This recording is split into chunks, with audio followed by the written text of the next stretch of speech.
Toda nuestra historia está cruzada por el ocultamiento y el oscurantismo. Desde la matanza de los indios, los asesinatos en la Patagonia trágica, los bombardeos en Plaza de Mayo de 1955, los desaparecidos en las dictaduras, las muertes y la derrota a las Malvinas, y siempre con el fin de preservar al victimario, a quien más de una vez se lo pondera e idolatra. Es más, se le ponen sus nombres a pueblos, calles y plazas. Y eso es porque benefició al sector social dominante. En el caso de la deuda contraída por el gobierno de Cambiemos, pasa exactamente lo mismo.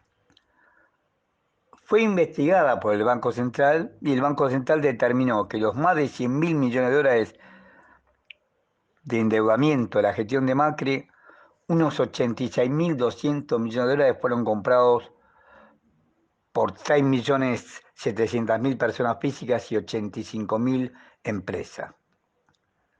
Resulta que los 100 mayores compradores entre las empresas, que lo hicieron por 24.679 millones de dólares, no pueden demostrar en sus balances, ninguna de las 100 empresas pueden demostrar en sus balances de dónde sacaron los recursos para comprar la cantidad de dólares que compraron. Y con las 100 personas que compraron 882 millones de dólares, pasa exactamente lo mismo. Ninguno tiene en sus declaraciones juradas presentadas ante el fisco, pueden demostrar dónde sacaron los recursos para comprar los 882 millones de dólares. En las personas estamos hablando de Néstor Hick y su familia de Santiago del Estero, que compraron 29 millones de dólares. El tucumano Emilio Luque, que compró 17.800.000 dólares. También está la familia Eskenazi, más de 44 millones de dólares. Claudio Velocopit de Swing Medical, los Wertheim, que son socios de BlackRock en Pampa Energía, Mauricio Filiberti, socio de Vilas y Manzano en Edenor. Ninguno puede en su declaración jurada demostrar cómo hicieron para comprar los dólares que compraron. Por lo tanto, la deuda fue investigada, pero no se determinó lo principal. Se sabe quiénes fueron, pero no dicen con qué recursos se compraron las divisas. El manto del olvido es tal que desde el 10 de diciembre del 2019 se pagan los intereses de esa deuda, tanto al FMI como a los bonistas, que son los tenedores de títulos de deuda pública, y se lo paga con el presupuesto de la Administración Nacional.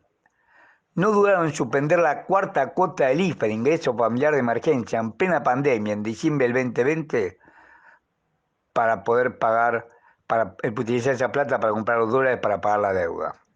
O de ajustar el gasto público, sobre todo la obra pública, que cayó a niveles de piso.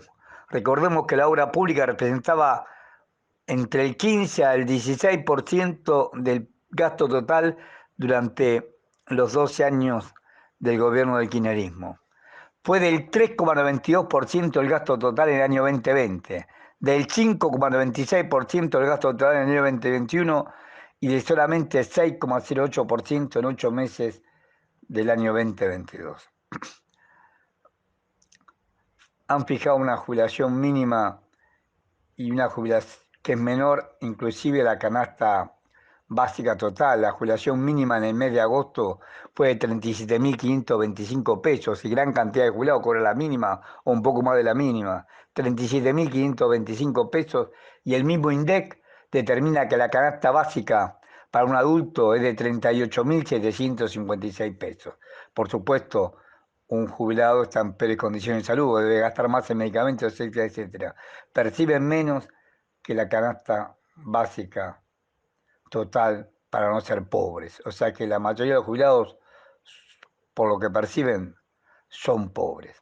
Es más, en todo el presupuesto 2023 no hay ni siquiera una amague de decir, bueno, vamos a tener como tarea la de tratar de recuperar parte de la plata fugada. Y eso lo hacen cuando hay un proyecto del senador Parrilli, que ya cuenta con media sanción del Senado, que está pidiendo expresamente que constituya un fondo con el recupero de la deuda producida por la toma irregular de esos créditos y no poder determinar el origen de los fondos, que es lo que estamos diciendo. Pese a todo eso, este año 2023 el presupuesto de la Administración Nacional va a pagar 2,67 billones de pesos, equivalente a unos 13.000 millones de dólares. Es en pesos, pero es equivalente a unos 13.000 millones de dólares de intereses, por supuesto, el pago es intereses en dólares, pero el presupuesto es en pesos.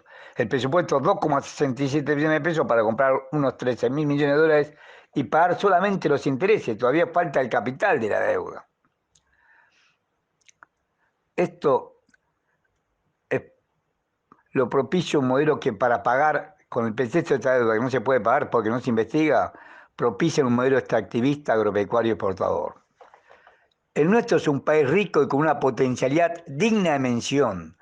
A la fertilidad de la tierra deben sumarse los recursos minerales y energéticos, una mano de obra disciplinada que puede capacitarse más y una tasa de ganancia en las empresas que supera holgadamente la media mundial. El problema es que esa masa de ganancia no se convierte en inversión interna bruta fija por la evasión y la fuga, que el gobierno no solo no castiga, sino que avala con el manto del olvido. El modelo se orienta al exterior y por eso paga salario de pobreza, para que el saldo exportable de alimentos sea cada vez mayor y el consumo de energía sea menor. Ahora para minimizar las importaciones y en un futuro cercano por la explotación de vaca muerta y obtención de otras fuentes energéticas para maximizar su exportación. En 32 meses el superávit comercial, las exportaciones superaron las importaciones en 29.500 millones de dólares. No podemos tomar diciembre porque asumió el 10 de diciembre, pero desde el 1 de enero del 2020 hasta el 31 de agosto del 2022, las exportaciones superan las importaciones en 29.500 millones de dólares. Sin embargo, las reservas internacionales del Banco Central se redujeron durante ese lapso en más de 7.000 millones de dólares. Por ende, también allí existe el ocultamiento y el oscurantismo. Desaparecen más de 37.000 millones de dólares y no hay respuesta válida y cierta de dónde están.